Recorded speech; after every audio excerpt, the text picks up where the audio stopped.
Assalamualaikum warahmatullahi wabarakatuh. Hai penonton setia kasus Subang hari ini, bagaimana kabar kalian? Insya Allah pasti sehat semua.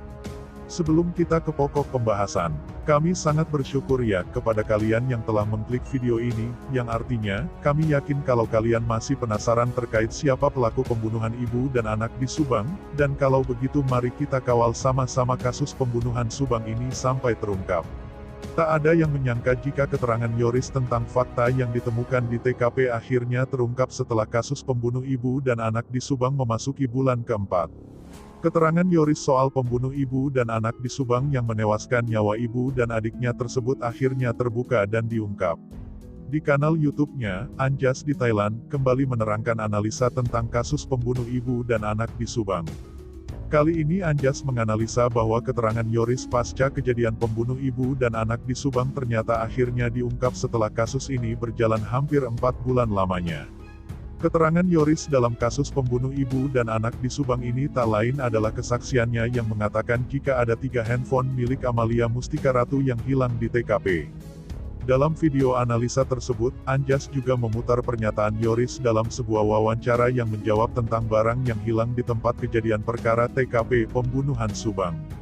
Pertama adalah Yoris mengatakan, mungkin ada 3 HP yang hilang. Kemudian kita kan baru ketahui nih setelah beberapa bulan kemudian, ujar Anjas dalam video YouTube yang diunggah pada Minggu, tanggal 12 Desember tahun 2021.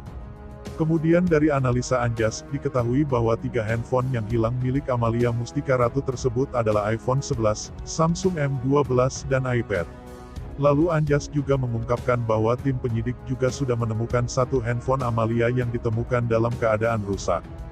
Dari analisa yang dikemukakan Anjas juga, diketahui bahwa saat pemeriksaan terakhir, Yosef juga ditunjukkan beberapa kotak handphone dan ditanya yang mana yang milik putrinya, Amalia.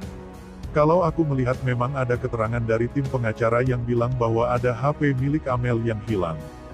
Tapi aku tidak tahu apakah HP yang dimaksud salah satu dari 3 HP ini atau bukan, ujar Anjas. Anjas kemudian mengaitkan dengan jejak digital dari handphone Amalia yang ia dapatkan dari sumber istimewanya. Dari email, dari sumber istimewa tersebut ada 1 titik koordinat HP Amel merek Samsung M12 yang aktif karena SMS operator, jelas Anjas. Menurut analisa Anjas, pelaku yang menghancurkan handphone Amalia memang sudah mahir merusak data. Selain itu, dari keterangan Yoris, Anjas juga menganalisa kesaksian Yoris soal TKP pembunuh ibu dan anak di Subang yang berantakan seperti ada orang yang bertengkar. Yoris menilai dan mengasumsikan bahwa sepertinya ada yang berantem atau cekcok ya di rumah. Ini adalah hal yang masuk akal, bahwa ada orang yang melihat rumah yang ditempati ibu dan adiknya acak-acakan, kata Anjas. Anjas juga menganalisa adanya dugaan bahwa TKP yang acak-acakan sepertinya karena korban diseret dari kamar ke kamar mandi dan ke mobil. Kini kasus yang menewaskan Tuti Suhartini dan Amalia Mustika Ratu ini telah hampir 4 bulan belum terungkap.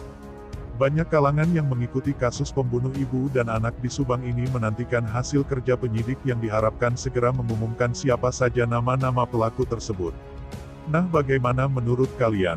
Terima kasih sudah mampir di channel kami tim kru redaksi yang bertugas mengundurkan diri, semoga terus diberikan kesehatan amin, dan kasus pembunuhan di Subang ini cepat terungkap, amin amin ya robbal alamin.